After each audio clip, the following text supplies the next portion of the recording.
The message of the dragon is the whole world is a stage for dreams. Look at all these fours. Look at these fours. Angel numbers 444. I would look into that. Or if you're seeing 444 a lot, you can slice it away. We're slicing away those negative thoughts. Hello and welcome to Duality Unfolding. I am Kathy, and I have a Lunar New Year, new moon in Aquarius reading for you. So this is the new moon for February 2024, and it is in the sign of Aquarius. It also is the start of the Lunar New Year. So this is the year of the dragon in Chinese astrology. So I have this little guy, as well as this carnelian that looks kind of like a little flame, and aragonite. This little kind of twin piece that I think is really fun. Ben likes it too. Obviously, by his chiming in. So this reading is for anybody that is watching, whether you celebrate or recognize the Lunar New Year, if you're into Chinese astrology or not.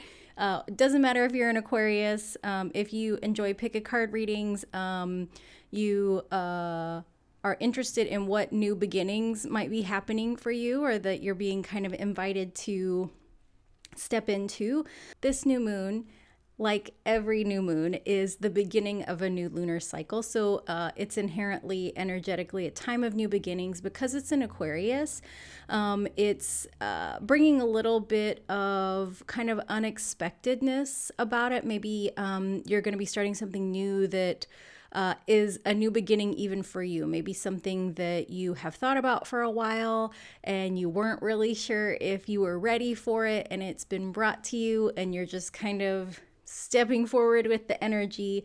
There's going to be some unexpected outcomes around like healing that can happen in these next 30 days. So this new moon in Aquarius, because of the astrology, the moon has got some sextiles to like Chiron. And so a sextile in astrology is just an opportunity for forward growth. Like it's a positive, almost like a helping hand, right? That, the moon and Chiron are kind of working together to bring about some healing. Chiron represents the wounded healer. So the Aquarius energy of this new moon is about, doing things in our own authentic way. It's very freedom focused, very focused on innovation. Aquarius is tied to the internet and technology. It's also about the collective and community. So these are just some of the themes that could be coming up for you in kind of the general astrology of like the world around you, or maybe some big themes in your own life. But as you can see, I have a number of cards here for you to help you pick which group you want to watch the reading for. As always, you're welcome to watch all of them. But I have a dragon oracle card as well as one tarot card from each of the decks that I'll be reading from. So group number 1, your tarot card is from the Barbieri Tarot. And the card is the 6 of Pentacles. So we've got a dragon, of course. And then we've got this kind of, I don't know why I want to call it a cosmonaut. I don't know what the difference is between an astronaut or a cosmonaut. But this person, this is big Aquarius energy, right? Like this sci-fi, super futuristic, very fun. 6 of Pentacles, definitely not the traditional depiction, but that's the tarot card. And then the dragon card is Orange Gold Dragon from Arcturus. So opens you to knowledge for the new golden age, carry the energy of the future, and be a guiding light. So those are the cards for group number 1. Group number 2, this card is from the Night Sun Tarot. So this is the Ace of Wands. This is a very interesting deck. As we can see with this wand, it's almost like a serpent in a way, but it's a stick that's growing out of the ground. Wands represent fire, action, and aces are a card of new beginnings. So you're being invited to take some kind of new action. And the dragon card is the blue dragon from Pleiades. The message is it prepares you to accept source healing, accept a heart activation, give and receive heart healing. So we have two very different kind of energies here, but I feel like this is bringing a lot of balance. So if you're seeking balance, that might be the reading for you. The next card is from the Apparition Spirit Tarot. And this card is the Knight of Pentacles. And we've got this abundance, we've got this king that's kind of looking over the community maybe that they are a part of. This doesn't necessarily have to, it doesn't have to be like, you don't have to be a man to have king energy. That's what I'm trying to say. The pentacles here, the coins, being able to kind of see into the future. So I feel like this card is very much kind of portending, predicting some very abundant times that are coming towards you. And the dragon card is Archangel Gabriel's dragon, and it brings purification. So the message is self-discipline will speed ascension and bring joy. You can carry Archangel Gabriel's diamond. That's it right there. So we've got diamonds, pentacles, very, very lovely so far. And then group number 4, your card is from the Psychic Tarot. And it is triumphant success. This is the Ace of Swords. So another new beginning. Swords rule the mind, communication, words, thoughts, written word, mindset. And the dragon card that I have for you is Crystal Yellow Dragon. Opens you to higher learning and wisdom. And the message is expand your crown chakra for illumination. Walk the higher spiritual path. Lovely. Let me see, can I fit everybody in here so you guys can get a good look at what your options are. Okay. So these are your choices. We've got 4 different pick a card readings around some new beginnings, new moon energy, Lunar New Year energy. So we'll see what comes up in each reading. As always, you're welcome to watch as many readings as you like. Take all the time that you need to choose, and I will see you in the readings. Hello, group number 1. So if you chose the 6 of Pentacles and this orange gold dragon from Arcturus, this is your reading. So I have tarot cards for you from the Barbieri Tarot, as well as a number of oracle cards that we will get into later. So let's take a look at your tarot reading. Let's see. Okay, so this first card that we have in this deck is Justice. In the traditional tarot, 8 is the card for strength. And for me, when I initially look at this card, the energy that I get from it is much more about strength than it is about justice. Typically with Justice, there's a balancing. And so I'm going to read the energy of this card differently than the creator of the deck, which, this Barbieri, he's not going to come find me and tell me that I'm doing it wrong. So the feeling I'm getting is that you are coming out of a time when there was a lot of uncertainty, and you are coming into the energy this month of your strength. And this might even be like a rebalancing, right? Because the 6 of Pentacles and the Justice card, it's about balance. 6 of Pentacles is about reciprocity. Oh, geez, I'm just knocking in everything. Sorry. 6 of Pentacles is about reciprocity. But we've got this person, that's really kind of getting away from the chaos, this dragon's just making chaos. They're leaving behind this really kind of chaotic situation, maybe to get some kind of peace in their life. If I was being chased by a really scary dragon, I would want to put on a jetpack and fly away also. So this could be kind of a rebalancing energy for you, right? That you are moving away from the things that caused you to like not be confident in yourself, maybe caused you to believe that you weren't as strong as you really are, and over the course of like this moon cycle, this next 30 days, over the course of possibly even like the rest of this year, because it is a new lunar year, you're going to see exactly how like strong, determined, focused you can be. And so when we look at this card, like this angel is, this angel is very much like postured and ready for battle. They have their sword ready. They've got some armor on. But when we look at the wings, like the wings are like bright white. They're really clean. And so the thing that's coming to mind for me is that like, even though you've been through a lot, or even if you go through a lot, like whatever it is that you go through, whatever situations like that you come up against, whatever challenges that you work through, those things don't change the essence of who you are.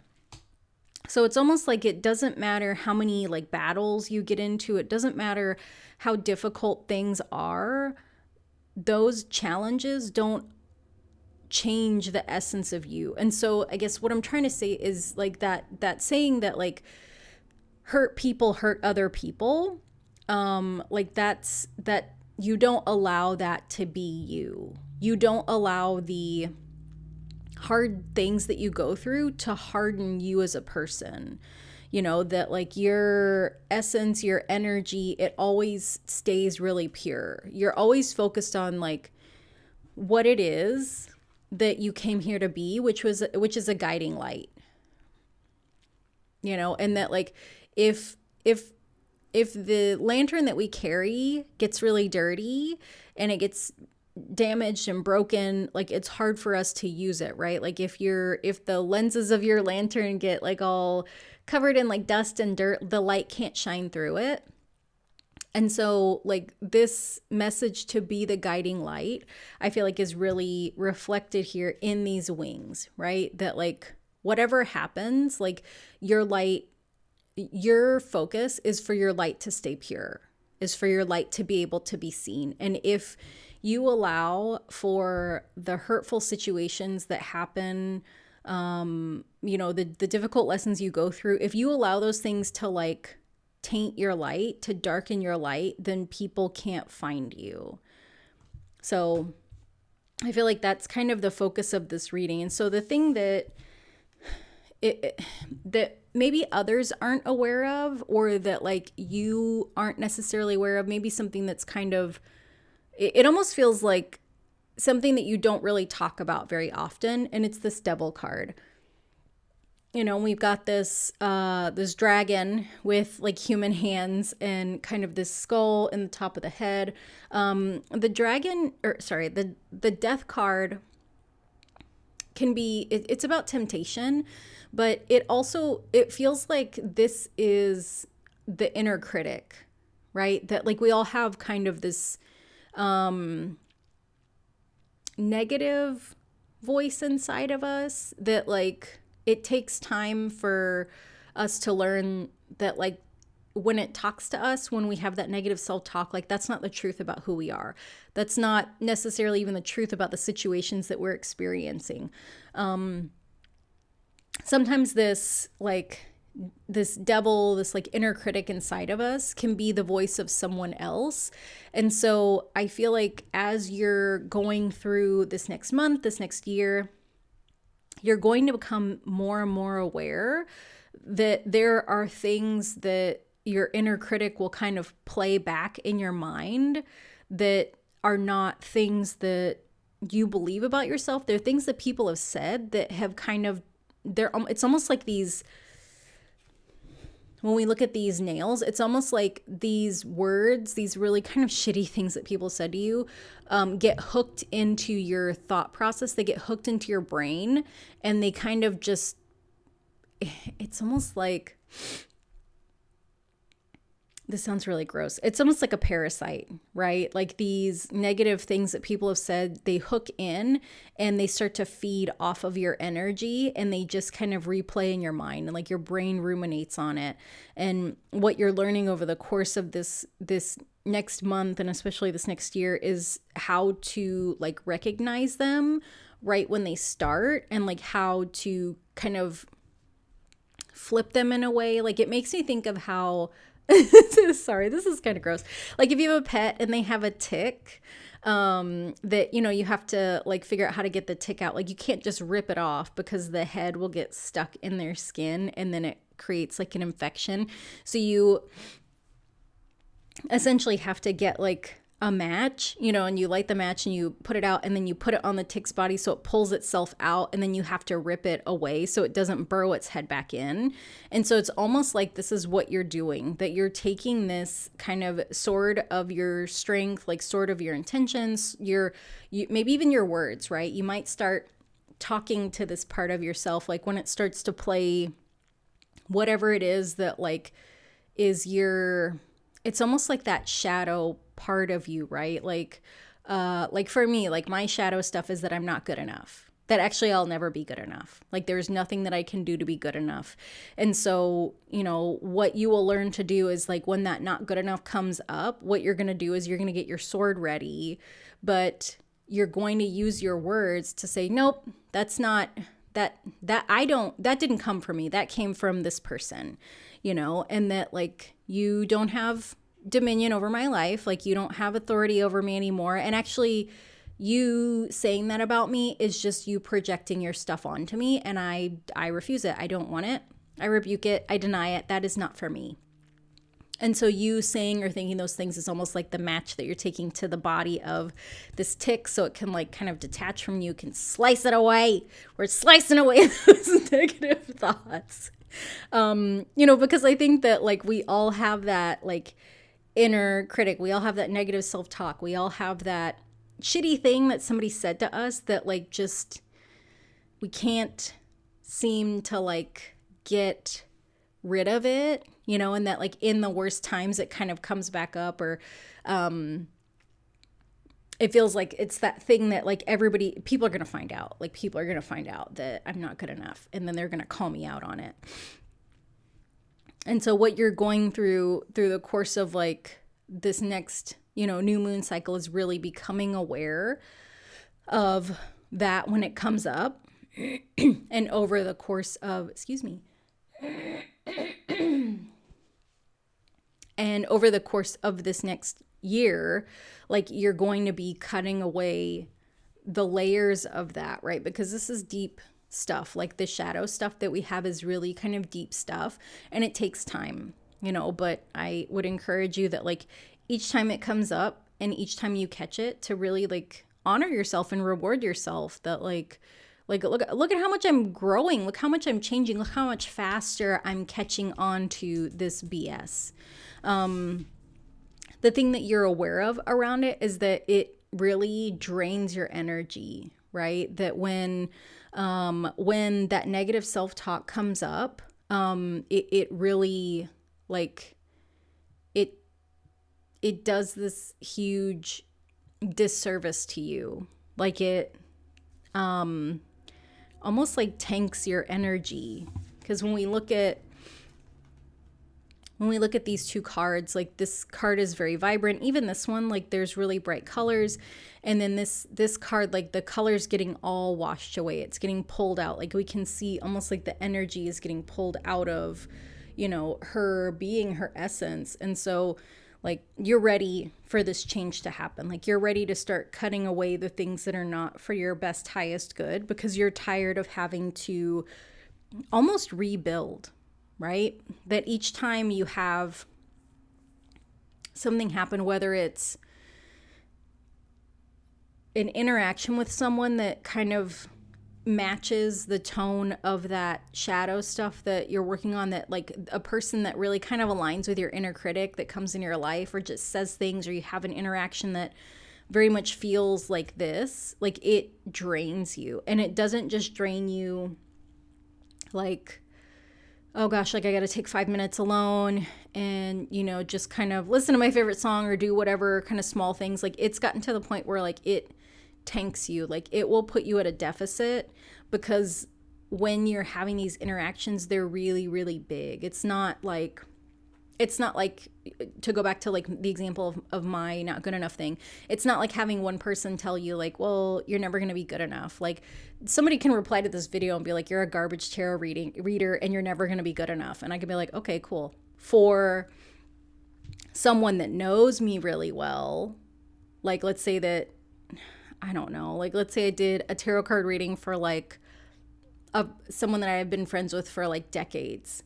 And their response to me was that like, well, none of this was like right at all. Like you didn't hit any of the stuff that I'm actually dealing with. And like, I don't know that I even really believe in this stuff like that. It's that kind of that kind of interaction, right? Where like that would gut me, like because this person's really important to me, it would gut me and kind of make me feel like, oh my gosh, maybe I'm not good at this. Maybe I'm not good enough. And I feel like all of these things happen because like we're mirrors to each other, right? That like the reflection, like these big things that are coming up are being reflected back to us, because it's like, okay, are you ready to resolve this not good enough thing? Because it's holding you back from where you're going.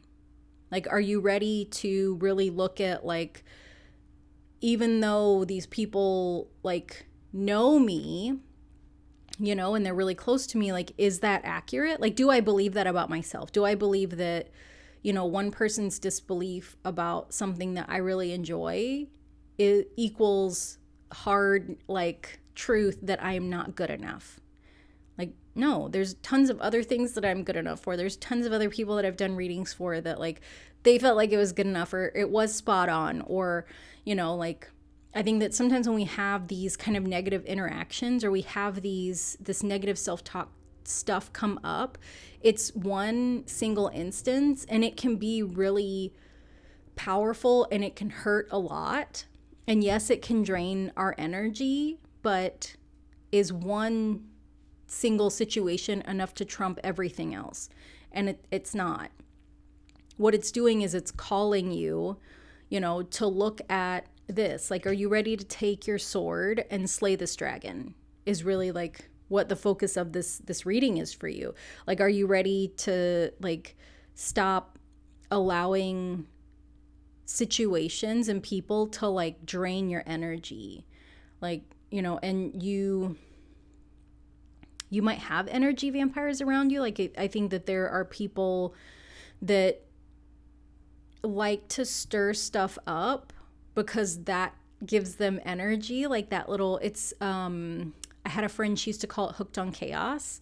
I feel like it's very much like the same energy as like, and this is a very kind of low grade superficial thing, but like the kind of, like it's almost like a little bit of a high that we get or intoxication from like watching reality TV, but like chaotic, like Jersey Shore, like Real Housewives style, like reality TV where there's like fighting and like stuff being thrown and like crazy chaotic drama. Like, I think there's a part of us that like, it's interesting to watch that, and maybe it's like exciting, and there are some people that are like, whoa, that's enough excitement for me, like I'm gonna change the channel. And there's other people that like they're hooked on that chaos and it's not enough to watch it. Like, I have to make it, I have to create that, I have to have that in my life because that looks exciting to me, because that looks interesting to me, and that's what I want.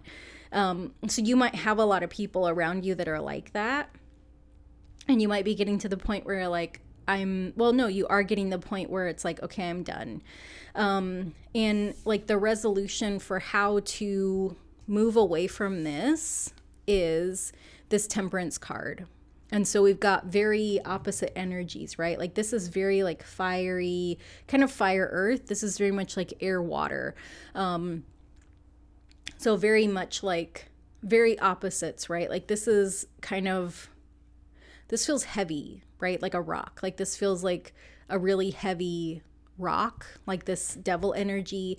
And this temperance energy, temperance is an angel. It's one of the tarot cards in the deck that is an angel, even though she's kind of a mermaid siren. This feels very like light. It feels like the water has a lightness to it. Sorry, there's cat hair on there. Water has a lightness to it. And then these bubbles, right? Bubbles, air, lightness. Temperance is about balance. Temperance is a card of creating, finding, nurturing balance in our lives. That, okay, sorry, I just kind of lost track of, I got in my head because what I realized is that the longer I've done this reading, the easier it's gone on. So, I had to do quite a few edits in the beginning because for some reason, like this card was really hard to read. Not because like the Justice card is hard to read or the Strength card is hard to read. Like there was this, it almost felt like this very much like in my head and very conflicted because like the traditional tarot says 8 is the card of strength. This deck follows what many other decks follow is that like 8 is the card of justice, which is the scales, like the scales of justice. And so I'm sharing this because I feel like the energy of it is like the beginning part of this, like you starting to recognize like this really negative stuff around you, whether it's like your self-talk or it's the people around you, like people just talking shit to you. Like it feels very conflicted, kind of like this push and pull back and forth, right? And when I think of like the traditional tarot with the Strength card, it's a woman trying to pull the jaws of a lion open. And then when we think of the traditional tarot, it's someone sitting on a throne holding scales and they're being balanced. And so it almost feels like this push and pull energy. And so I'm saying it because if like when you start to recognize that you're tired of the BS, it might feel really difficult for you to make any headway around it. And if you're noticing that, like if you're noticing that like it hurts a lot to notice that like the people that you thought cared for you are the ones that are like talking shit to you, and that you kind of vacillate into this and then into this, and like it's this big kind of struggle of like feeling super strong one day and then feeling totally gutted the next day. Like I want you to know that that is a normal part of the process, that like you're not doing it wrong, you're not failing, that like when we learn how strong we are, it's a hard lesson. Like it's not easy. And so the way I equate it is like, if you're familiar with like weightlifting, there's, like people have like personal records. Like you can even think of like, Olympic lifting, like they're lifting all this like crazy weight, right? Like thousands, hundreds of pounds, thousands of pounds, and that sometimes like when they lift up that weight or they try to lift it, like they can't, right? That they, maybe they lifted it the first time and then they have to do like maybe 3 rounds of like this really heavy lifting, and maybe they even do it the second time, but the third time they can't. And so sometimes we can get into our heads and our brain can say like, well, you did it yesterday. Why are you letting them hurt your feelings today? Like you were so strong yesterday. What's wrong with you? That is this devil energy. Anytime like that inner critic, that criticism comes up, that's this.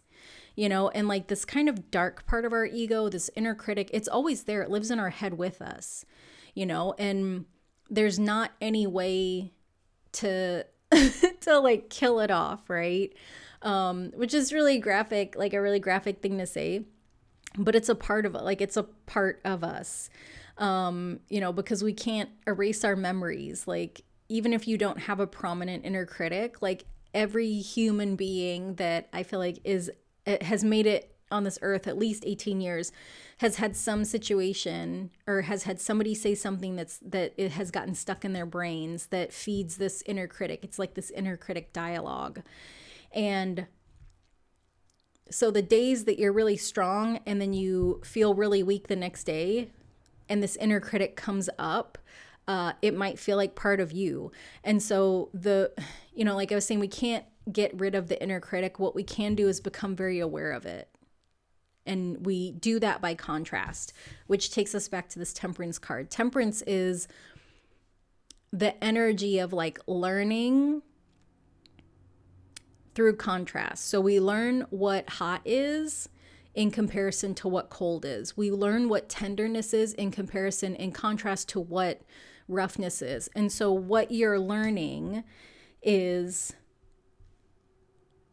how this inner critic like can take you from feeling really strong and like you're ready to just slay the day to completely gutted. And over time, as you become more aware of this, like what's going to happen, if I can offer a suggestion, is to replace that inner critic, or to combat that inner critic with your inner angel. And so the inner angel, what the inner angel does is the inner critic will say, like for me, you're not good enough. And the inner angel says, actually, these are all the ways that you're more than good enough. Maybe somebody says like, well, you're, I don't know, like you're, this is a terrible example, sorry. Like someone could be like, you're gonna die alone with your cats, right? Because you don't leave your house and like you don't want to meet new people and you're just gonna die alone.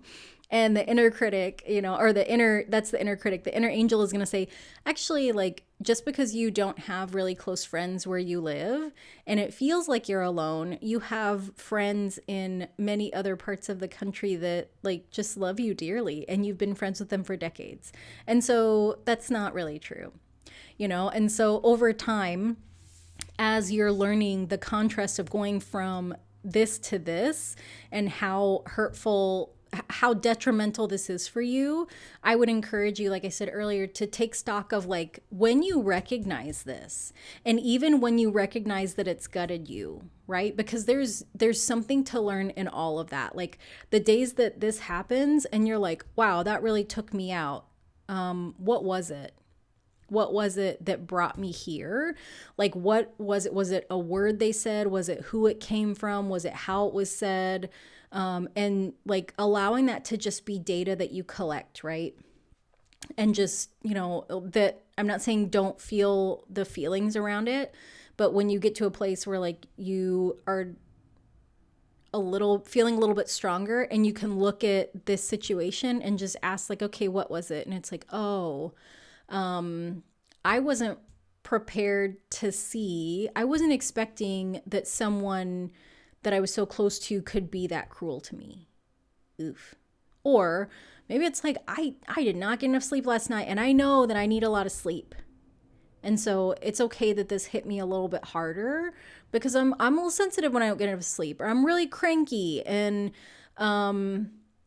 how do I care for myself more? Well, maybe on the days that I don't get enough sleep, I just don't talk to this person till after my coffee, and also like that data that you're collecting, what it's doing is it's giving this inner angel the ammunition against that inner devil, right? Where it's like you might have another interaction in a couple days with this person. Maybe you're having a bad week and you're just not sleeping well, and you have an interaction with this person and it tanks you, and you're just like, oh, again. And your inner angel's like, hey, you're not getting enough sleep. And so, it's hard to wear your armor. It's hard to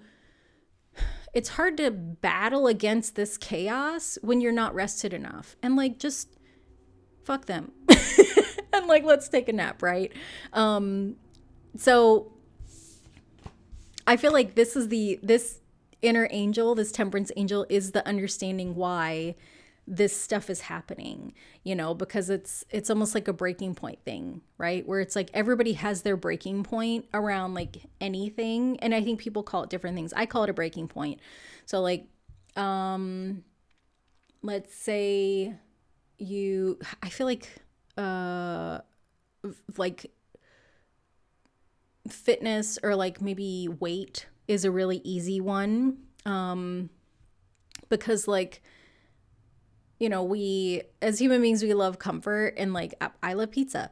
And I could probably eat pizza a lot more often than I should, but when I get to a point where my clothes are uncomfortable because I've been eating more pizza than I have been taking walks, then that's kind of that's my like little breaking point, right? Where it's like, oh, okay, I got to make some changes. Like my jeans are uncomfortable, and I don't want to buy new clothes. I don't need to buy new clothes. I just need to kind of lay off the pizza and maybe take a couple more walks during the week. You know, like we all have different things that are breaking points. And I think for you with this inner critic, it's like this huge vacillation between feeling super strong and like knowing what you want for yourself, and then having people kind of tank your energy. You're going to get to the breaking point with that. And like the thing that will help is to kind of collect that data to understand like what is giving this more power against you than it should have, and learning how to combat that devil with this angel. And so the understanding for like why all of this whole situation is happening is really kind of where you're going. And so this is the Queen of Pentacles, the Queen of Coins. And like this energy, like this is really strong, grounded earth energy. But the Queen of Pentacles can make something out of nothing. Queen of Pentacles to me is very much like Mother Earth energy. That like the analogy I like to use for this is that like any place that's had like a really massive wildfire and like the ground is charred, 6 months to a year later, stuff's growing. Like how, you know, that like everything is burnt to a crisp and it looks dead. But Mother Nature is like, no, I got this. I'll grow some things out of it. I know how to compost this. I know how to alchemize it and transform it. And like, just give me a couple minutes. So I feel like that is the energy of this Queen of Pentacles, that you have the power to create something out of nothing. And I feel like it's very much with this, this Six of Pentacles also. Like, where'd you get a jetpack from? Like, how did you create this, right? Like, we don't see this person, we don't see someone giving this to them. We just see them in flight, right? So like, I feel like where you're going, where you're moving towards is this really, it's learning about this really profound, innovative part of yourself. Like that you don't see yourself as a creator, but you very much are.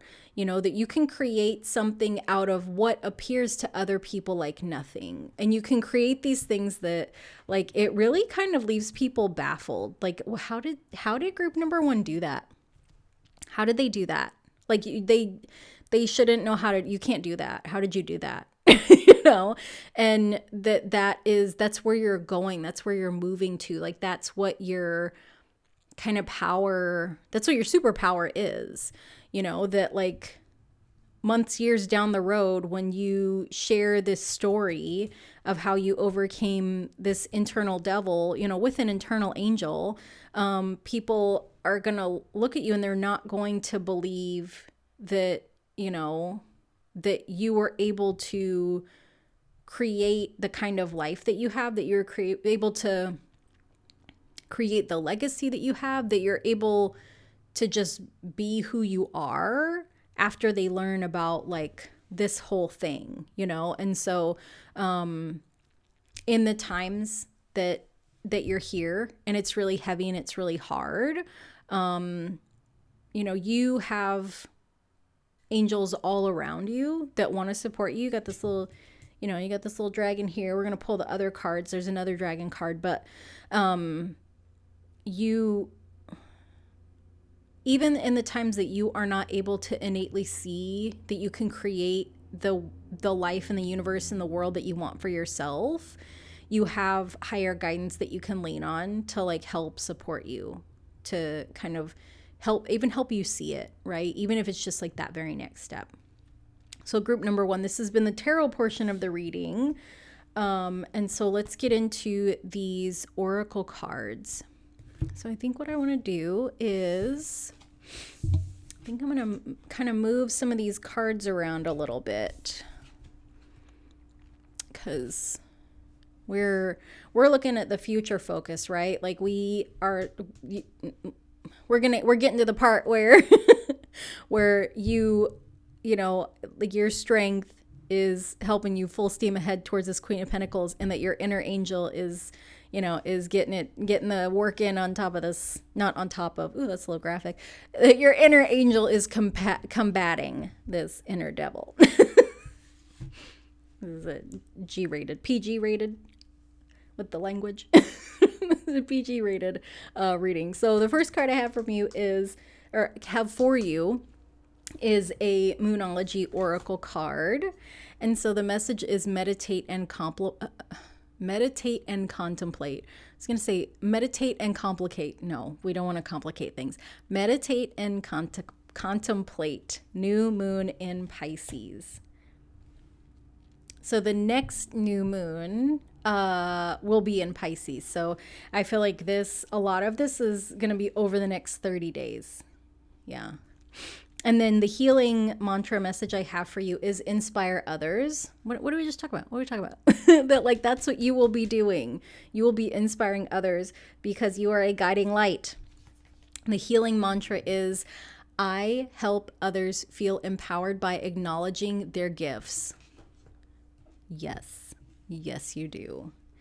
Okay. And then we have this Soul's Journey card. And the message is judgment. I understand that everyone has their own unique path and challenges. Yes.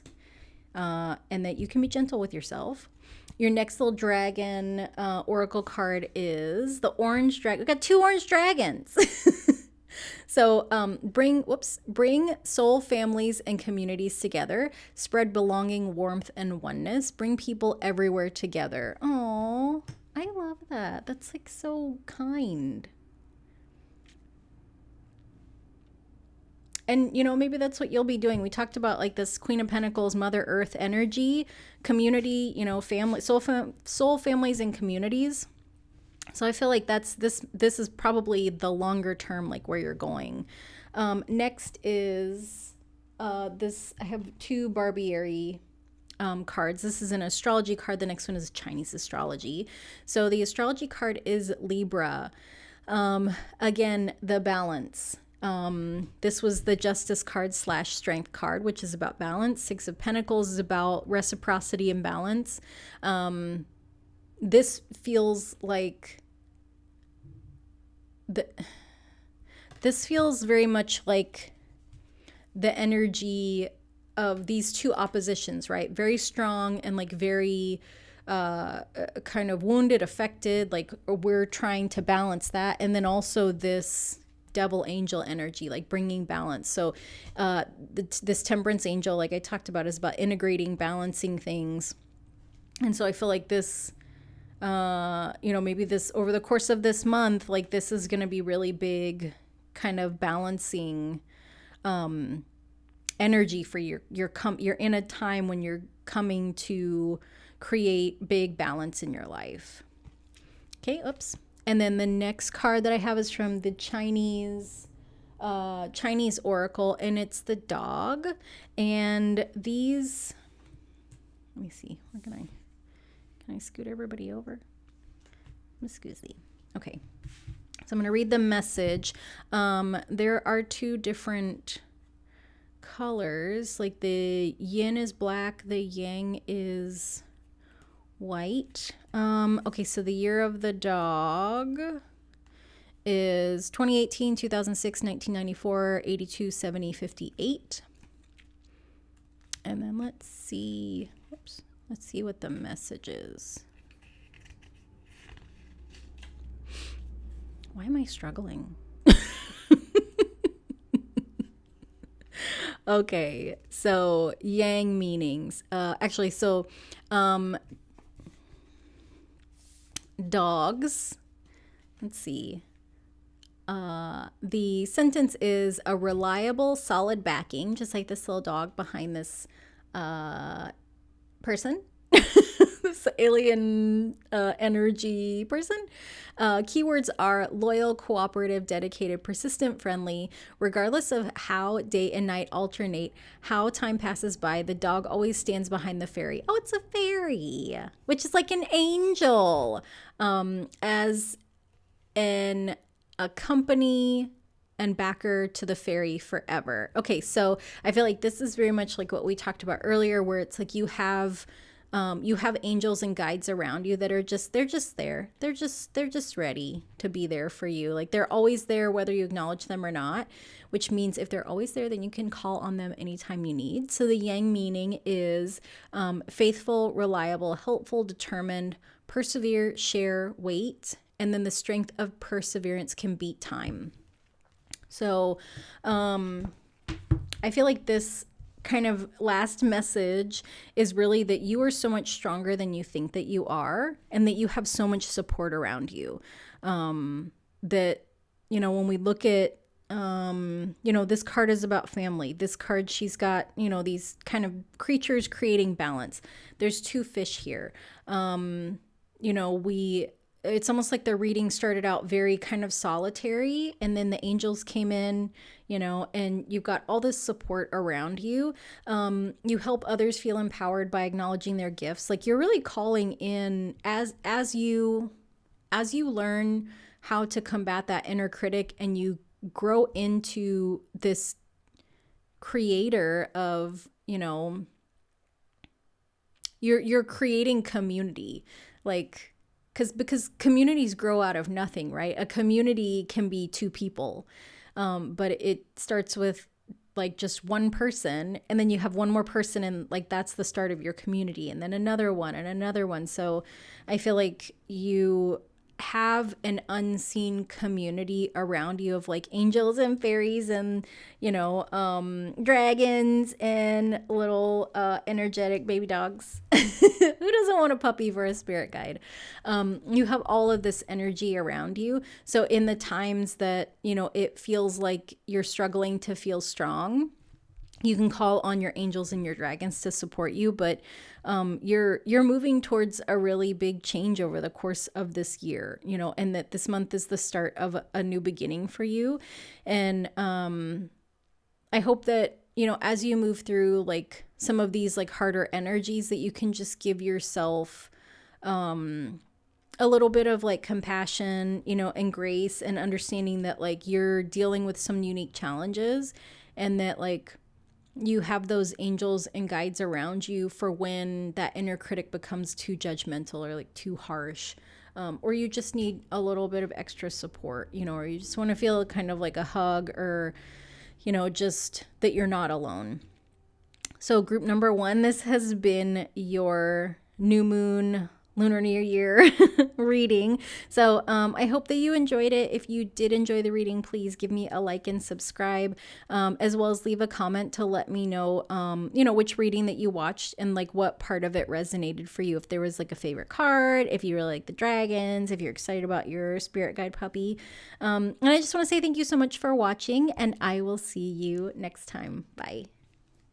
Hello, group number 2. So if you chose this Ace of Wands and this blue dragon from the Pleiades, this is your reading. So I have pulled cards for you from the, let me grab it, from this Night Sun Tarot little tiny mini deck. So I will show you the cards up close, because they might be a little bit hard to see because they're so little. Okay, let's see what we have for your tarot. Okay, interesting. So this first card is the Four of Swords. And so we've got Jupiter in Libra, which is what's kind of up here, this Jupiter and Libra. Four of Swords is a card of rest.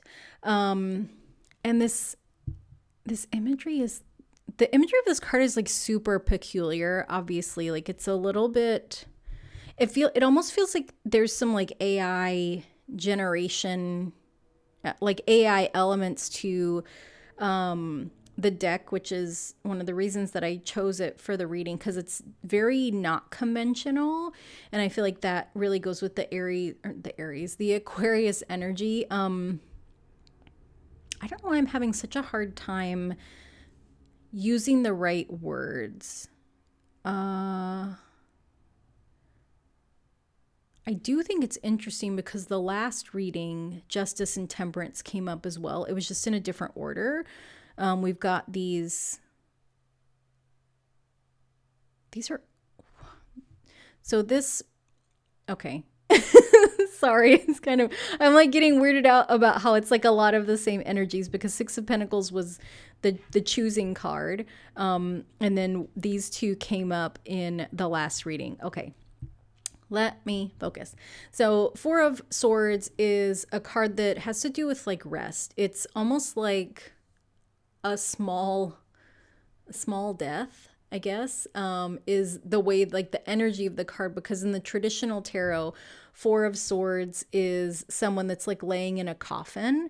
But in this depiction, we've got this, like, it almost feels like a kid, you know, and they're trying not to stand on the ground. So they're using all of these swords underneath them, almost like stilts in a really weird way. And it has this like strange energy of detachment.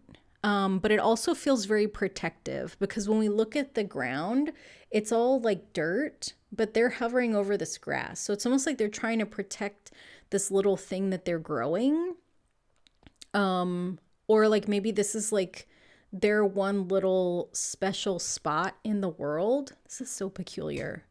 And so I wonder if like you're trying to, over the course of like the next month, over the next like moon cycle, or even the course of this year, like if you're trying to create something for yourself, because like looking at this Justice card, you know, this person is like very stoic, very serious. There's like all these eyes around everything. This is another Libra card. Like Justice is associated with the sign of Libra in the tarot, but this symbol, it's a Hebrew symbol. And unfortunately I don't read Hebrew, so I can't tell you what it means. But this card, it's in this deck, it's the number 8 card. And you know, 8, it's the symbol of infinity, but also like 2024 is an 8 year. In numerology, if we add up 2 plus 2 plus 4, it's 8. When I look at this card, this is so peculiar. Like this, I feel like every time I look at this deck, like there's something new that comes up. So we've got this like Alpha and Omega. When we look at this person, they have these feathers. Like this almost feels like an angelic energy to me. Like there's something divine that's coming in to recreate like a balance in your life, that's trying to right some wrongs, because this child here feels very like, you know, like when we think of children, like children aren't the ones that need to be protecting and like creating safe spaces, right? That's the purpose of like adults and parents, you know. But when we look at this kid, it almost looks like a really feral child. And so to me, it almost feels like you got left out in the cold. And in that, like you're really like in this survival energy, right? Like you're just trying to do everything and anything you can do to protect, like to create the safe space for yourself, to protect what little that you feel like you have. And that this angel is coming in to like rebalance things, to right things, like to right wrongs, to shift things. And also like with this Temperance card, Temperance is one of the angels in the tarot. And we obviously have this angel here. Like she has like really massive wings, you know. And this card is associated with Sagittarius, which is the archer, you know, which is kind of a warrior, right? A hunter. Makes me think of Artemis, which is like the goddess of hunting. But she's also the protector of animals. You know, she's the protector of animals and families. Artemis, she has this energy of like, we don't take more than we need, right? That like, whatever we hunt, that we need to consume, we use all of it. So it's very much this, it's an energy of like reverence. Like we don't do anything flippantly. Like everything that we do is intentional and on purpose. And so it feels like this feels like an evolution in a way, that like you're over the course of this month, this year, I think we'll see, especially with this Moonology card, I feel like that's going to give us kind of a sense of time over the course of how this is playing out. Like you're going from being in like a really kind of solitary survival energy space mode to having some really divine things come in to like rebalance things, to right some wrongs. And then from there, like that, this is going to be a really big shift. Like I feel like this almost feels like the energy of, gosh, if you've ever watched any of like those kind of like fantasy medieval movies where like the main character finds out that they're like a princess, or even if you're familiar with the Bible, the story of Joseph, where he was I think it's Joseph. My biblical history is not amazing. But he was sold into slavery. It might not have been Joseph. I might have the names wrong. Anyway, so there's a person in the Bible that is like, he is part of like this like Egyptian royalty, and he gets sold into slavery because his siblings or like other people in this royal family group don't want him to get anything, essentially. Like they're just being greedy humans, so they sell him into slavery. And then because he's favored by God kind of sets up these little things where in a really roundabout way they figure out like that, he's got these gifts and he's highly favored by God, and actually he got sold into slavery by like these really shitty people he was related to, by his siblings, and that everything was kind of righted, rebalanced and like righted, brought into correct balance, action, like the way that it's supposed to be, like divine ordinance. Like these are really weird subjective terms that I realize I'm using, but it's what's coming into my brain. And so that's what this feels like, that you're going from being almost like I said, put out, like somebody did you dirty, and then this divine balance, like this divine hand is coming in, just like the Ace of Wands in the traditional card. It's a hand coming in, like the hand of God with a wand handing, you an opportunity. And then, once all of this stuff is balanced out and like righted and corrected, moving forward, like it shifts how you be in the world. It shifts how you operate, so instead of going from scarcity of like, oh my gosh, this is so terrible, how we're gonna make it, like we just try to make it, we just got to make it, like it's going to shift you, it's going to shift your perspective to the actions we take are for the intention of X, Y, and Z. Like instead of living scared, like you're going to live in this divine alignment where you almost like work backwards, right? Where it's like, okay, this is, this is what I want for my life. And you just kind of put it out there to the universe. And then it's almost like the energy, the universe, like aligns these steps to come back to you. And it's like, okay, just take this next step. And like each step that you take where you are listening to God's source spirit is one step closer to the thing that you've asked for, you know? So instead of like, maybe the old way of doing things was that like, I really want to buy a house and I need to get 3 jobs so I can save the money, so I can make a down payment, so I can do this.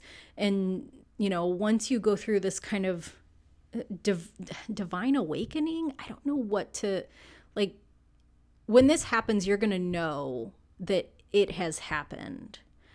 You might be visited by something, you know, you might be visited by an angel, you might have a vision, you might get anointed. Like like some of you are in church, like this is kind of what it feels like to me, like that because when I'm talking about like this thing that you want and moving backwards, like what it feels like is that like scripture around like, you know, God lines up my steps or something like that. Like I'm not obviously I'm not like, you know, a biblical scholar. I'm not super familiar with the Bible, but like there's things that it's kind of dropping in for the reading. And so I'm trying to share it. I hope it makes sense. But yeah, it feels like this moment could come from like some kind of anointing that happens in church. Like, I mean, this could even be like, maybe you get baptized, right? And that's like a really pivotal spiritual divine moment for you. And it doesn't have to be, you know, like, I know that like spirituality and religion it's a complicated relationship because of human beings, right? And that like there's always a spiritual element, obviously, to our belief systems, but like some of our spiritual beliefs,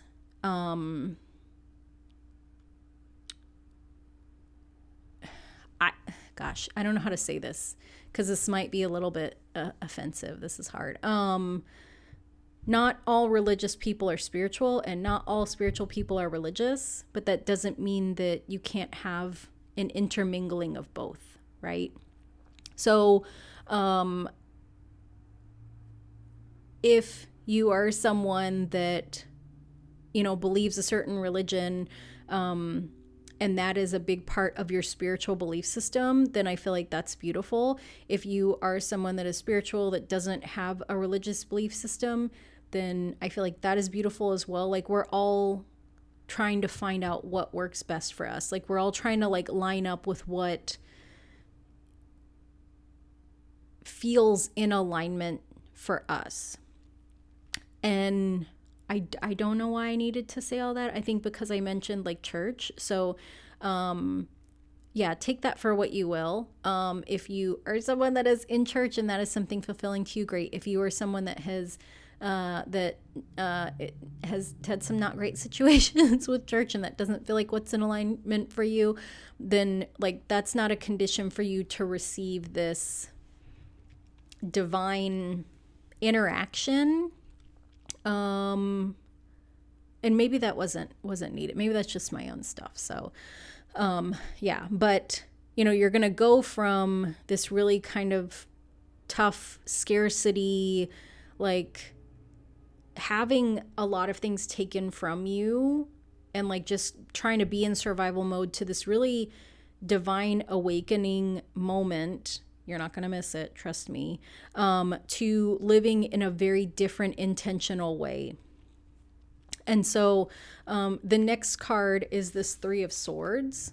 And so we can see, you know, there's this balance, right? Like the light and the dark, each side is holding a sword, but then there's a sword through the heart. This card is typically associated with like disappointment or heartache, but I don't feel like that's what this is. I feel like this is like a rebirth, that, you know, this is graphic, right? Because his heart is getting stabbed, but it almost feels like this is this old part of you, this survivalist part of you, this scared part of you, is essentially like it's almost like an ego death, that like the energy that said we have to protect this, everything has to be about protecting this, whatever this is, like that part has to die off, because that part is essentially like this ego fear programming, that like we can't move, we can't do anything, we can't leave, we can't, like we are trapped and bound by protecting whatever this thing is, because we are in scarcity and we wholeheartedly believe that this little patch is all we have and it is all we will ever have. And that belief system, that's what has to die away. That's what has to be removed, killed off, cut away. And that like these two beings, like I feel like they're angels, you know, almost like these two, right? Where we've got this kind of very like kind of cold, dark, sterile, and this like warm energy. It's like this kind of coming together to cut away, to remove that old scarcity stuff. And the moving forward is the Six of Pentacles. And so we've got this tree, you know, which is, it doesn't have any leaves on it. It's kind of old, but it has an apple. And so Six of Coins is about reciprocity, which is also about balance. Like in the traditional in the traditional tarot, the Six of Coins shows someone giving money, but also holding this scale to create a balance. But to me, this card is a new beginning, you know? And so we've got this tree that doesn't have any leaves on it, but there's fruit. Like how did you get fruit from no leaves? Like what's happening? And so it's a new beginning that like maybe doesn't make sense. But with this card being Moon in Taurus, Taurus is about abundance. Taurus is about material possessions. It can be about work. It's how we value ourselves. It's very much tied to like money. Taurus is known for having kind of a penchant for luxury. But luxury means different things to all of us, right? Like luxury can be having healthy foods, you know, in your refrigerator. Or like luxury can be having the money to buy organic produce versus only buying, you know, frozen or canned vegetables, right? And so like that for some people that is not luxury. For some people luxury is like a BMW or like living in a mansion, you know, and other people like that's not luxury, that's excess, that's frivolous.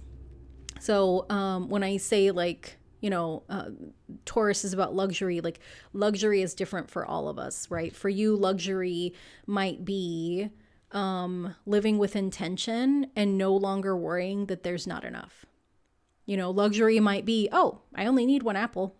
Perfect. Like, this is great. wasn't even planning to get an apple, but I love apples. They're really sweet and they just taste great. And like, this is a luxury that I could just walk outside my house and pick this apple and clean it and eat it. And it's amazing. Like, what is my life? I feel like that is where you're going. So this has been the tarot portion of your reading. So let's look at, you know, these oracle cards. So the first one I have is this Moonology oracle card. So let's see. Don't let the past hold you back. South Node. So right now the South Node is in Libra. Let me move these up here. Right now, the South Node is in Libra. Libra season is, when is it? I want to say mid-September to mid-October. Yeah. So these changes that you're experiencing, like all of this might be happening all the way up until the fall. I don't feel like the culmination of it is going to take until fall, unless there's a lot of clinging to that scarcity, right? Because I feel like the scarcity is in your past, you know, that once you have this like divine awakening this card talks about accept a heart activation, give and receive heart healing. I feel like this divine activation is going to be like that healing. So it almost feels like the more you resist that divine activation, the longer this will take for you to move on from your past. And healing is complicated. I get it. Sometimes there's things that like it's really hard. It's hard to go from this to this and believe that this is sustainable, right? Especially if we've been in scarcity for so long that like there's fear around like, okay, well, there's an apple here today, but what about tomorrow? Apples don't grow overnight. Like, well, who says you have this, you got this divine, angelic, magical, like support team. So maybe you say that an apple can't grow every day, but your angels might have a neighbor come over and just bring you a bucket of apples. You don't know. Like you can't you can't see the future, right? But I think over time, as you learn to trust your heart more, it'll be easier to let go of that scarcity. Yeah. So don't let your past hold you back. Next is this healing mantra card. And so the message is amplifying abundance. The mantra is abundance is my birthright and I receive it now. Okay, well, I'm going to put this over here. Screenshot that because we're talking about Moon in Taurus, abundance. Abundance is your birthright. Can they be any louder? Next is the Soul's Journey card. And the message is honesty. I can't always expect the truth from others, but I can expect it from myself. Ooh. So I think you know that you're ready for this new beginning. I think you know that you're ready to take action. I think you know that you're ready to move out of scarcity. And that's all you need to know. That's all you need to know. You don't have to share it with anybody. You don't have to tell anybody like, hey, I'm making some big changes, so I'm not scared all the time. Like, you don't have to do that. I mean, you can if you want to, but, you can't expect the truth from other people. So your truth might not be met with the support you would like. So I'm not saying don't tell people. What I am saying is that you don't have to tell people. All you need to do is know and acknowledge within yourself that you're ready to let go of that fear and that scarcity, and that these two can hear you, and in this guy, and that's the important part. Next is this Dragon Oracle card. We have another dark blue dragon. Interesting. Dark blue galactic dragon helps you listen to the voice of the universe, which might be God. Come on now. Ignite the codes of your master blueprint, access cosmic wisdom, and enter higher service. Okay, so we've got these two angel people here. I feel like angels are the servants of God. So, it's saying like, hey, whenever you're ready for this heart activation, you got this team that, wants to help you to be of service, which is something that like might really speak to you. Right? You might be like, yep, that is what I want. Like this Four of Swords is, let me see, this is I don't know if I said this already. Yeah, that this is Jupiter in Libra. Jupiter is about expansion. Libra is about relationships and the other. So, higher service, helping people. The next card I have for you is it's a Barbieri Zodiac Oracle card. And it's upside down, so that doesn't help. And it's fire. 23.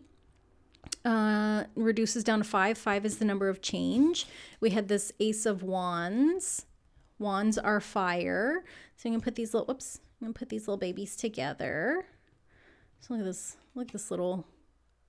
Oh, it's like a little snake. Look at him. He's like, I'm a wood snake, which is like a wood dragon, which is this is the lunar year. No, Lunar New Year. I'm so excited. I can't talk. this is the year of the wood dragon. So you have a little wood snake mascot. And I mean, snakes are like tiny dragons, right? No, they're not. I mean, I feel like lizards are like tiny dragons, but still. We're gonna put these two together. So you have a little fire fairy energy that's here to help you with the new beginning. I love it. And then last, I have a Chinese oracle card for you, which is the horse. Oh, look at this. These cards are so beautiful. And I'm gonna read you the message. So let me move this. Can we see? Yeah. So let's see. This is the black is the yin energy. Let's see. Oh, there it is there. The year of the horse. Where is it? 2014, 2002, 90, 78, 66, 54. If any of those years are significant for you. Oh, that is in a foreign language. We can't read that. Oh, what am I doing? I don't know. Okay, so we have the yang. Well, let me read this. No, the yin. Sorry, the yin horse, because black is yin, white is yang. Yang, whatever. Okay, so the horse message is I fly freely, even without wings, because all horses are Pegasuses and unicorns, in my opinion. Energetic, frank, enthusiastic, loyal, unwilling to be constrained. Is in wild. I like it. When the horse gallops over the grass lane, even the earth becomes a constraint. His heart has flown onto the air with passion, free, red, fairy, and gallops in much wider world. Wait, I read that weird. His heart has flown onto the air with the passionate, free, red fairy, and gallops in much wider world. So when horses run, they're really flying through the air with their red fairy friend. And so the yin meanings. Oh, okay. So this means that you're unrestrained, unyielding, and rebellious. Or that you can wait patiently, accept advice, and slow down. The understanding is the more independent, the more self-discipline is needed. Act tactically. Okay, interesting. I don't like that it says negative meanings. That's not my favorite, because I feel like yin, like the yin energy isn't bad. Yin energy is the feminine. So why is that negative? Is this deck sexist? No, because energy is not about gender. There's a difference between running away from something and running towards something. And I think that that's what you're learning, right? That you're learning that like running isn't the bad thing. Like running away from something is what isn't the best for you versus running towards something, or running just to run because it feels good, right? To have like freedom. But when that need for freedom overrides everything, I think that's when we can have the tendency to like run away, to be rebellious. And it feels like with this fairy so close to the horse's ear, like as you're learning, as you're learning who you are becoming, as you're learning to listen to divine guidance, like in the times that you kind of go into like a panic mode in your past self and like you want to run away, make sure you don't close your ears. Because I feel like the angels, like the divine awakening, the angelic guidance that's coming in, the dragon guidance that's coming in, nobody's expecting you to change overnight. These energies are here to support you, and the support and advice they have to offer is only as good as your ability to listen, if that makes sense. So in the times that like you need a break, you need to run away, like the times that you get scared and freaked out and run off, because I feel like horses can be really skittish, and when they panic, they run, right? If they can't get away, they kick, so that they can get away and run. That in the times that you need to like run, just try to keep your ears open for like the messages that your guides and your angels and your fairies have for you, that, nobody's telling you that you can't run. I think what they are telling you is that you don't have to be scared, because this Four of Swords, there's a lot of fear there, and there's a lot of hurt, you know, that you've experienced, and nobody is blaming you for running. But the goal here is to teach you that, like, that you don't have to run away from things anymore. Like, you can decide what you want to run towards. Yeah. Yeah. Okay, group number 2. This has been your reading for the new moon and the new lunar year. And so I hope that it was helpful. If you enjoyed the reading, I would love it if you would like and subscribe.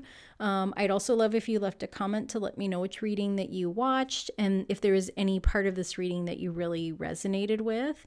And yeah, I just want to say thank you so much for watching, and I'm really excited for you. Like, this is big change that is coming, but I think that you are very much like ready for it. You're very ready for it, and you're very supported. So yeah, thank you for watching, and I will see you next time. Bye. Hello, group number 3. So if you chose this King of Pentacles and the Archangel Gabriel's Dragon, this is your reading. So I have pulled tarot cards for you from the Apparition Spirit Speak Tarot, as well as a number of oracle cards. So let's look at your tarot. Let's see what we got here. Can I fit everything? Yes, I can. Excuse me. Okay, so let's see. All right. So this first card that we have is 9 of Cups. And this card is really like the card of wishes coming true. We have this fairy here, and she has her little wand. She's granting wishes, all these little stars and cups and like little confetti and rainbow and happiness. And so I feel like this is really positive. Like, this is really positive things that are coming to you, like in this new moon cycle. It's the start of something really, really positive. But I feel like right now you're in a tower moment. And so this might be something that like other people don't see, or something that's like very internal to you, that there's some chaos and like it feels like maybe you've built a life or a career or like some kind of, you've invested time and energy into something, and the tower moment is that essentially like it was destroyed, like, right? It went up in flames, and what you're left with is kind of like this rubble. And I think there's this fear, especially with it being in this picture frame, there's this fear that like this is what people will see when they see you. And I think that you're being really hard on yourself. No judgment, because being human is hard. But I think that the thing that you are experiencing, this tower moment that you did experience, or maybe you're experiencing right now, I don't want to say it's not a big deal, because like the things that happen to us that affect our lives in a really deep way are a big deal. But this is not the end of whatever it was that was destroyed, right? So like if you're going through a divorce or a breakup, like this is not the end of your love life. Yes, this is a really hard ending. Like, it might be something that was unexpected. It might be something that like you did not see coming. It might be something that you did not want. But this is not the last person that you will ever be in a relationship with, or that you will ever love, right? Like, if this was a career and you got laid off, which is a lot of us are getting laid off lately, that layoff is not the end of your career. Like, this might be a chance for you to pivot to do something else, but this is not the last job you will ever have. I know that doesn't really help, like, because there are things that like, okay, well, if I don't have a job, then I don't have money, and like, how am I supposed to pay my bills? This tower moment is happening because there's a shift that needs to happen for your highest good. And I think the tricky thing about when the unexpected and the hard happens for our highest good, it's hard to see that it's for our highest good. And I feel like that's where faith comes in, where we have to like trust and believe that, good things are coming, that like, even though it really sucks that this thing happened, having faith that like this was removed for something better to come in. And like, there's a lot of whatever this tower, this like house of cards was that you were trying to like maintain and uphold, it was creating a lot of exhaustion for you. Like this, oops.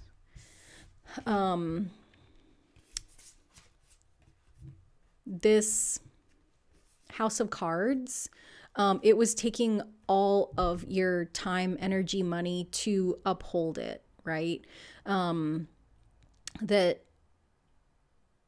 each time you invested more into this, it was like putting more on your back, like putting more on your plate.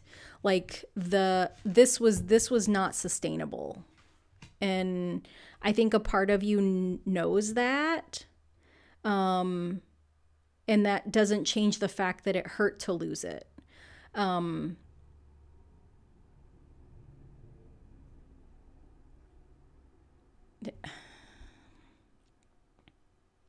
I think it's going to take a little bit of time for you to really, because it feels like there's resistance, right? It's like there's like, I can feel like this heaviness on my chest, and it's really hard for me to find the words. And so like tuning into that energy, it feels resistant. It feels like maybe you hearing me say this, it's like, no, this wasn't this. I did not wish for this to be destroyed. And I could have handled it. I was doing fine. I was doing great. Like, you don't know what you're talking about. Like, I was doing fine. And like, this is not, I did not wish for this. This is not, no, what are you talking about? And so I think that there's a lot of this is happening because you are not I feel like I can feel like somebody's like yelling at me for saying this, so I'm just gonna say it. Like, you're not in tune with your higher self. That, a lot of this, like, this was based in ego. The belief that you could continue this was based in ego. Your higher self was like, okay, the ego is wilding out. I have to step in because, where we're going, there is divine partnership in store for you, right? Like, this was your choosing card, this King of Pentacles. What came up for the resolution in this spread was the Queen of Pentacles. And so, if this was something that's romantic, you have a divine counterpart that is out there that cannot partner with you because you're fooling around with this nonsense. If this was a career, then there is a divine, like, partnership. There's a divine, and partnership can be like, you might have a business and you find a business partner. Divine partnership can also be like the job that was meant for you that you can't find. So like, a perfect example of this is I was talking to my school counselor because I'm working on my master's degree, and he shared with me one of the students that recently graduated. They got a master's in history, and that they have a career center, that can kind of help us find jobs like once we get closer to graduating. But this person, previous to getting their master's in history, they were a project manager for a construction company. And so the career center at the school helped them to find a job with a consulting firm that creates or that helps to create displays in museums. And so that person is taking their history degree of like, working with museum exhibits along with their project management experience to have this job at a consulting firm where essentially like they run the project of creating these exhibits for like museums or assisting museums in putting together these exhibits for people to see, So I feel like that's the perfect example, right? Where it's like how you do project management for construction, then you get a master's in history, and like, where did this job come from? Is this a job? You know what I mean? Like, nobody's like, I want to be a project manager for museums because I have a history degree. Like, what is this? Like, that is the most, like, to me, granted, I don't know a whole lot about museums. So maybe you guys are like, duh, that's how it's done, Kathy. But to me, I feel like that's a perfect example of like divine partnership in your career, that like there's these things that you've experienced, that you have knowledge about, that, were not valued where you are at, but once you are able to kind of heal and move past like the terribleness of this situation for your career, that like you're going to have this amazing wish fulfillment happen, right? Where you're going to get this job that like, how is this even a job? Like, did they make this job for me? What? Because that's where you're going. That is where you're going. And so like the understanding, like, why all of this happened is because you're at a crossroads. You're at this place where what you think you want and what you want have become really convoluted. And so we see, like the eye's focused on this candle, but the hand is reaching over here. And it's the same on this other side. Eye is focused on the candle, the hand's reaching over here. And so to me, this is kind of like the wires are crossed, right? And so this feels like a values conflict, which sounds really like practical and not tarot spiritual at all. But what it feels like to me is that the world told me I should want this, but this is really what's in my heart. And this is what's in my heart, but I want the world to see me reaching for this. So it's like this, that's what I mean when I say like the wires are crossed, that like, what it is that you want for yourself, but your ego, the part that's mad about losing this, is like, yeah, but we can't want that. We have to show the world that we're, playing the game. And like when we look at, especially with this like Queen of Pentacles, like this, queens embody divine energy, like feminine energy. Queen of Pentacles to me is like Mother Earth, that like she is like abundance and prosperity.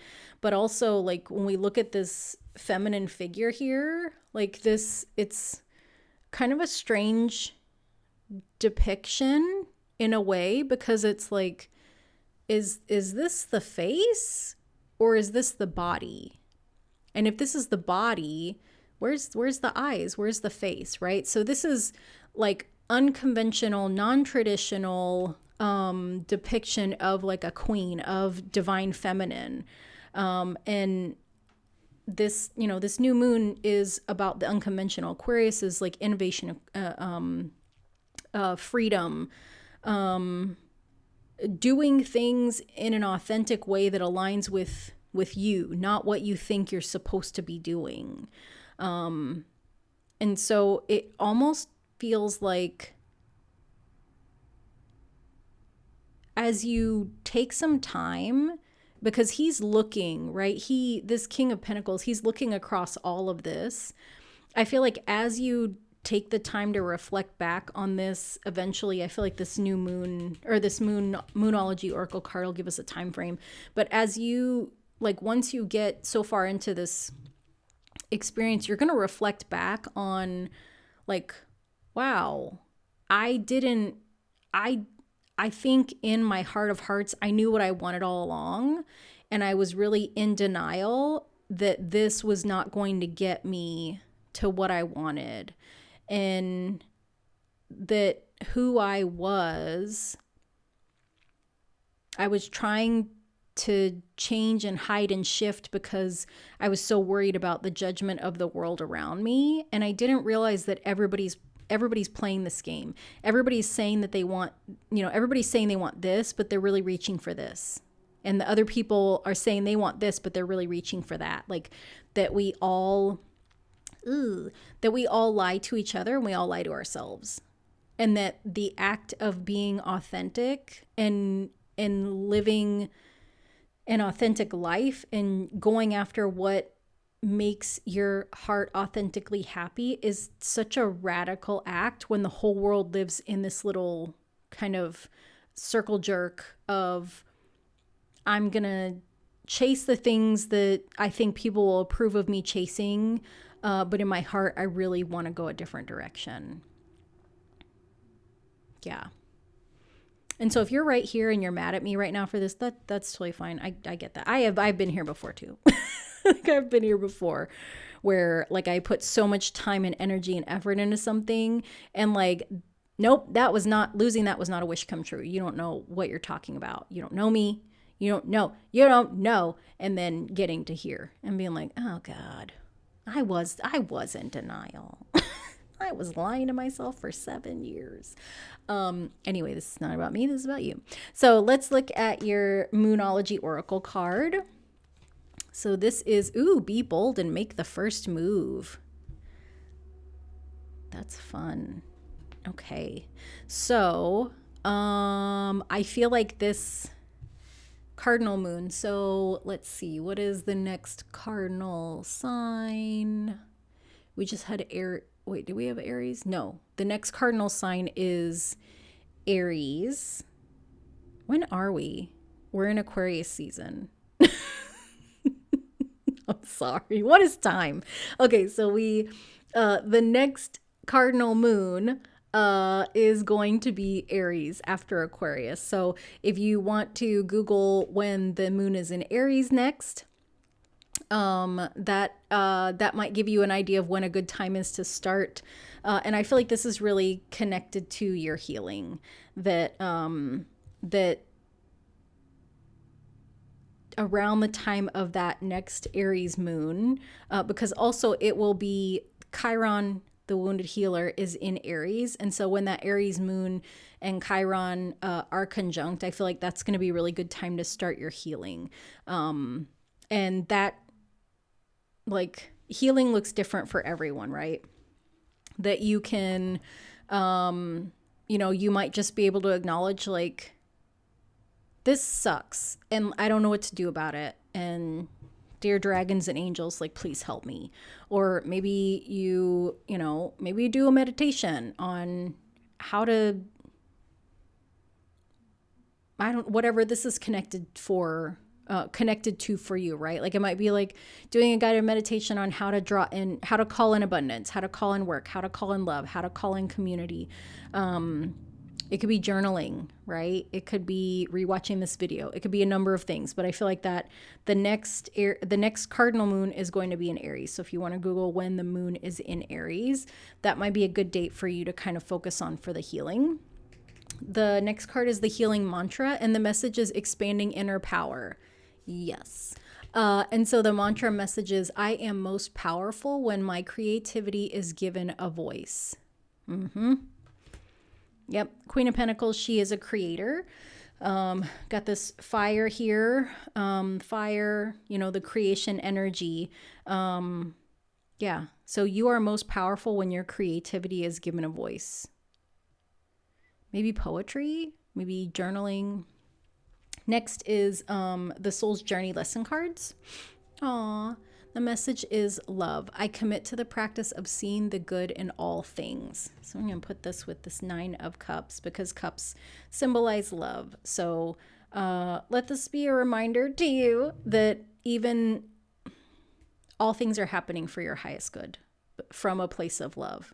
The things that are not serving you are getting removed because the universe loves you and you are a creator and you are love. And there's something that is waiting to come into your life when there is time and space and energy for that love to flourish, whether that's like love as in relationships, communities, love of purpose, love of work, even love of money. I'm not here to judge because I love money too. The next card is the Dragon Oracle card. This is your second dragon. So Golden Solar Dragon helps you stand in your masculine power with wisdom. Let your DNA be reprogrammed and light codes activated. Become an inspired leader. Okay. So I'm going to put this little baby with this King of Pentacles, because kings, are that masculine power, that masculine energy. Kings are leaders. Let's see, we'll put this one. Whoops, we'll put this one here. Let's see. Next is a Barbieri Zodiac Oracle card for you, which is Aries. Okay. So we just talked about the next moon. Next cardinal moon was going to be in Aries, number 1, fresh start. And then this kind of fire energy, like it's like a fire tornado of magic. So I feel like when you are ready to jumpstart that healing, the next, like I said, the next cardinal moon is going to be in Aries. Aries season is in, it starts in March. I want to say mid-March. So this might be the Aries new moon. That might be what this cardinal new moon or cardinal moon is talking about. Or, the spring might just be a really significant time for you that, like, you give yourself a couple months to kind of heal, or a month to heal, and then you're ready to kind of make that first move, make that next move. And and just stand in your power, stand in your wisdom. And the final card I have for you is a Chinese oracle card, and it is, the rabbit. And a little fairy and a dragonfly. I wonder if you guys can hear that. My cats are both in here, and Brandy is snoring. I don't know. I don't think the microphone's going to pick it up, but I can hear her. So that's funny. And she's sleeping like a little baby bunny. But we've got this fairy here with a dragonfly and a rabbit. Rabbits represent abundance. Dragonflies are a very kind of spiritual kind of creature, because they live between two worlds. They are born in the water, and then once they kind of come out of their little cocoon or egg thing that they're born in, and their wings are strong enough, they fly around, and they'll fly into the water, but they never live in the water again. So it's like they're born in the water and they live in the air. But let's look at this rabbit card. Okay, so the rabbit is associated with 2011, 99, 87, 75, 63, 51. In case any of those years are important or significant to you. And let's see, did I skip it? I might have. Where's the rabbit? Fun story. For my 31st birthday, I got to go to Thailand because I was living in Germany. This was when I was in the military. And so my mom is from Thailand, and she had gone a couple years before, and there was a tour company that you could do private tours with, which sounds very swanky, but tourism was it probably still is pretty cheap. It was so cheap at the time that it was about the same price to hire a private tour guide as it was to go on a group tour. So me and the guy that I went with, we just hired a private tour guide, and his given name was Rabbit, except for there's no R sound in the Thai language. So he would call himself Labbit.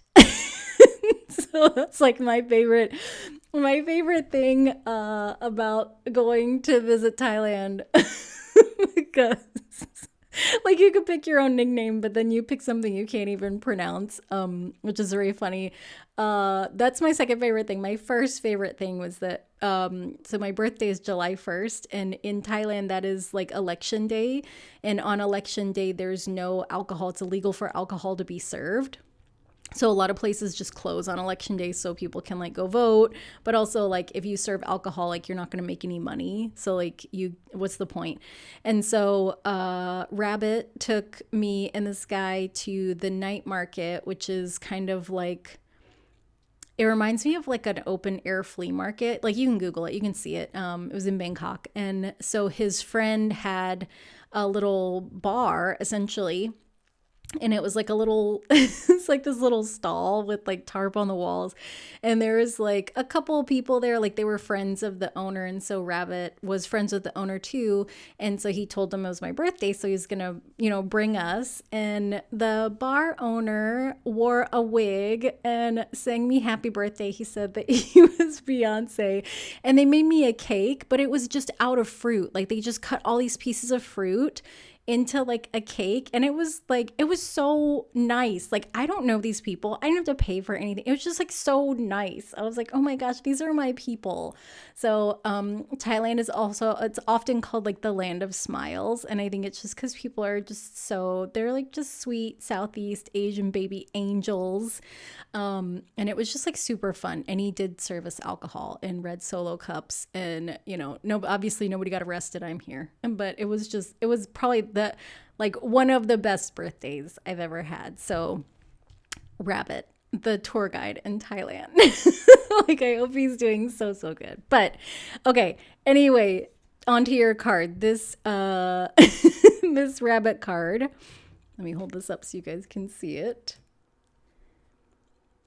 Okay, so the rabbit symbolizes elegant, tender, and gentle energy. I mean, look at those big eyes, those big doe eyes. Exquisite, gentle, nimble, kind-hearted, meticulous, and conscientious. Accompanied by a dragonfly, the rabbit gently stands on the shoulder of a fairy with an air of elegance and peace. He guards the territory and bears his responsibility firmly without any timidity and concession. So he's a little baby warrior rabbit. This yin rabbit can sometimes be overly sensitive, evading, being weak or indecisive. It can be conceding, expressing your opinions, and trusting your intuition, and then caring less about what others think of you, just being yourself. So I feel like that's a really great balance, right? That like if we have a tendency to be a little bit sensitive, then maybe we just work on not caring what other people think about us, you know, or if like we're, let me see, like we kind of evade conflict, then maybe, you know, maybe we start to express our opinions. If we're worried about like being seen as like weak or indecisive, then we just trust our intuition. So I feel like those are really kind of positive things, especially in this kind of concept of like this circle jerk that we talked about before, you know, of like, well, I want this, but I don't want the world to think that I don't want the world to know that I actually want that, because that's not what the world says I should want. Like you're being supported in whatever it is that you would like to move towards, right? That like, you know, even if you want to move in this direction, these two have your back. Like they're watching the other direction, and you're being supported and held by this fairy, which I feel like fairies are really just like angels, just like tiny angels, like little baby angels, fierce fairy angels. So yeah. Group number 3, this has been your reading. I hope that you enjoyed it. I feel like this Lunar New Year and then this new moon cycle for you, I feel like for you, this is much more of like a Lunar New Year reading, you know, that like maybe over the course of like this new moon cycle, the next 30 days, the next month, you might have some things coming up, but over the course of the rest of the year, you're going to be growing in your authenticity, like in, you know, during this Aries season. Like, I feel like that's when there's going to be some like big healing that starts to happen, especially because I want to say that Chiron is still going to be in Aries when the sun is in Aries, but you can Google that. So you could just Google Chiron and then Aries season 2024, and you should be able to see where it is. But I'm 99% sure that Chiron is still going to be in Aries because it was retrograde, it just went direct. So it should be there at least for like another month. It's not super, super fast moving. But I feel like the spring is going to be kind of a pivotal healing time for you. And like, as you start to heal, things are really going to kick off, you know, and that you're going to have a lot of positive things come your way. And so, if you're having a hard time right now, like, take care of yourself, Know that you're surrounded by your angels and guides, like that there's love around you, that like there's really positive things that are coming, even if you can't see them. And even if it feels like everything is terrible, you know, that you can learn to lean on what it is that you have faith in, as well as maybe even learning what your faith is, like how to have faith. You know, it feels like that kind of feels like a little part of this lesson too, you know. Also, Archangel Gabriel is associated with healing, I think. I might be thinking of Raphael.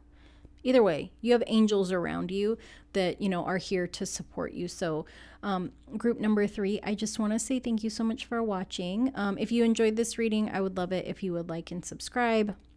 If this was the reading that you chose, let me know in the comments. You can put group number 3, as well as like if any of the cards like really stood out for you that you really enjoyed. So yeah, thank you so much for being here, and thank you for watching, and I will see you next time. Bye. Hello, group number 4. So if you chose this Ace of Swords and the Crystal Yellow Dragon, this is your reading. So I have pulled tarot cards for you from the Psychic Tarot, as well as a number of oracle cards that we will look at in a little bit. So let's see. Let's see what tarot cards we've got for you.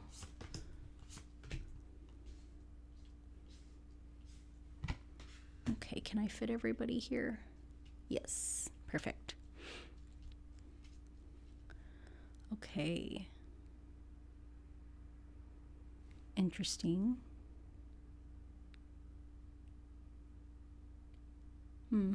Okay, so this first card that we have was reversed. It's partnerships and alliances. And so when we look at it in the reverse, we can see that it kind of looks pretty much the same. We've got both hands kind of reaching for each other.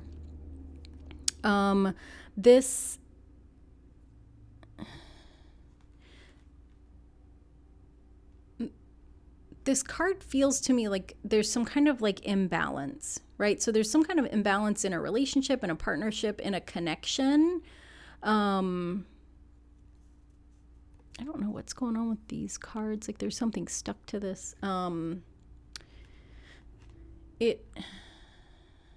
The energy of it is that like from the outside, it looks like people outside of this relationship or outside of this situation, if you share with them that there are some things going on, like they don't understand what you're talking about, right? Like from the outside, it looks like a picture perfect situation. Like it looks like a picture perfect relationship. But on the inside, like this says suffering in silence, like you're having a really hard time with it. And I think that you are really, really contemplating moving on by yourself. You know, this person has, you know, kind of climbed to the top of this mountain or this staircase, and there's nowhere else to go, right? Like they've made it to the very top, and 9 in numerology is the number of endings, like closing out a cycle. And so that's why I say I feel like you're ready to move on from this connection or this relationship. I think this Ace of Swords is supporting that decision. And this can be like, this could be a job. This could be, you know, a business relationship, a business partnership. But I feel like you're ready to move on. You're ready to move. You're looking. It feels like there has to be something else, right? Like that's the feeling. Like this can't be all that there is. Because when we, oh, sorry, my chair's stuck. When we look at this card, like she's got her head up, she's looking out, there's light in the distance, and it's almost like, how do I get there? How do I get out there? You know, like that's the feeling. Like, how do I move forward? How do I move on? How do I get out there because this, I can't be here anymore. And so with this heart chakra card, like it doesn't feel like heartbreak. Like it doesn't feel like this doesn't feel like well, as I say, this doesn't feel like chaos. This doesn't feel like a really terrible, difficult breakup. This almost feels like this feels like settling. If I stay, then I'm settling. If I stay, then like my heart isn't, I'm not living out my heart's desire. Like there's like this, especially with the glowing, right? Like this heart chakra is glowing. Like there's so much energy and so much love that this heart chakra has to give, but this isn't the place for it. Something new needs to happen. We need to get somewhere else. And like this rest and rejuvenate card, you look at all these fours. Look at these fours. Angel numbers 444. I would look into that. Or if you're seeing 444 a lot, this 4 is the number of firm foundations of stability. Like this is the 4 of swords, which is about rest and rejuvenation. This is the 4 of pentacles, which is, or sorry, 4 of wands, which is essentially a card of like, it's known as like the marriage card, but it's also like a celebratory card, you know, and it's called the marriage card because like when in the traditional tarot, there's four wands or sticks coming out of the ground, and there's like flowers decorating it. Like it's the 4 wands that have been stood up or making kind of like this almost like a little space for this celebration to happen. And so as you're searching your heart for what it is that you want, as far as the next steps that you want to take, like give yourself the time to like rest. Like there's no hurry. Actually, I would caution against hurrying, because when we want to build a firm foundation, like you can't do it fast, right? So let's say that like when the builders of a subdivision decide to build in a new area, like they have to figure out like there's a lot of data gathering, right? Where they have to figure out like, is there a market for new homes in this area? Like the type of homes that we build, like is this ground solid ground for like laying housing foundation? How is the ground going to shift? Like where I live, like the soil's really sandy, you know, so if you live someplace that like maybe the soil's really rocky and sturdy, like there's different types of like design and foundation and materials that are used based on that ground that's there, based on like where you're building at. And so this rest and rejuvenation card is typically about like taking the time to rest, but I think that for you it's taking the time to like contemplate what it is that you really want so that you can lay a really positive, firm foundation for yourself.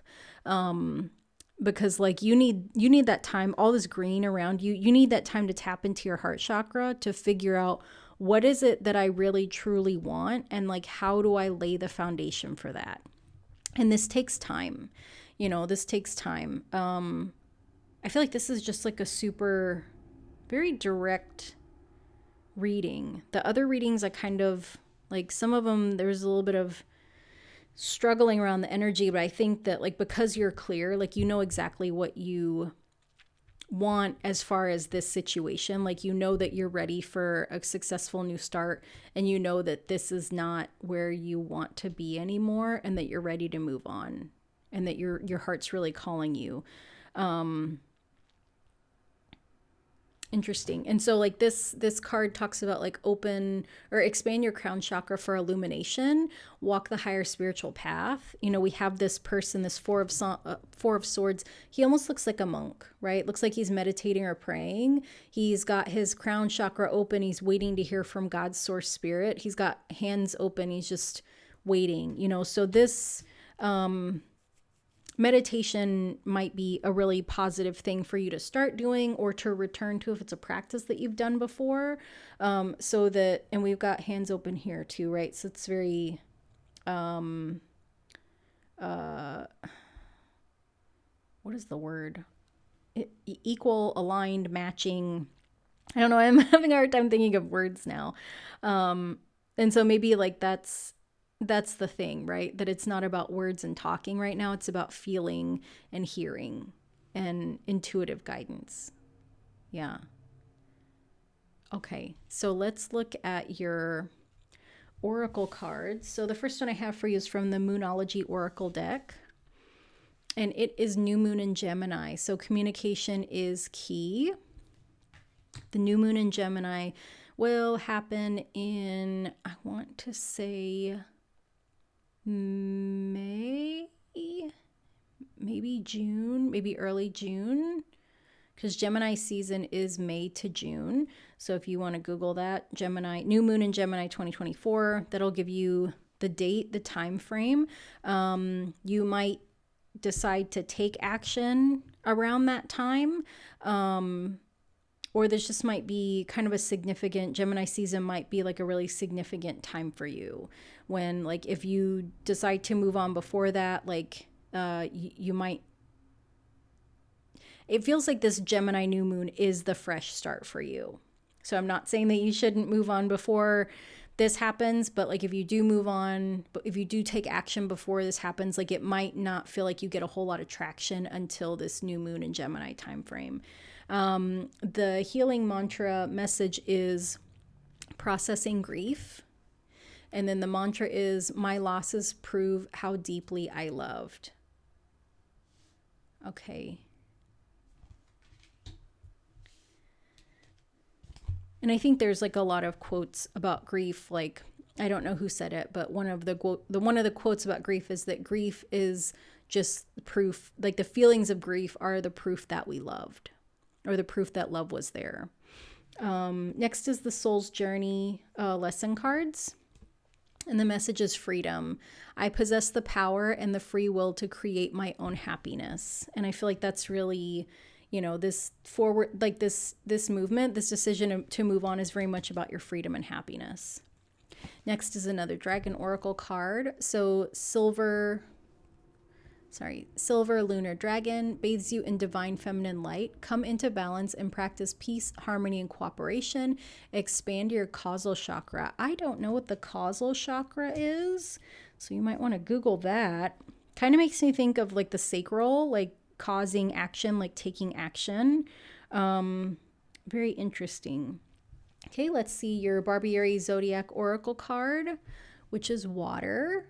So the water signs are Cancer, Scorpio, and Pisces. 2 + 4 is 6. 6, the number, 6 makes me think of June again. So, yeah, I would definitely look up that new moon in Gemini, because I think it's going to be in early June. Also, the 6th sign, or the 6th house in astrology rules like health. Also like healing,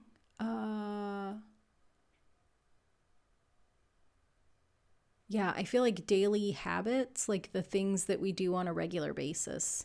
And then last I have for you is this Chinese oracle card. Oh, which is the dragon.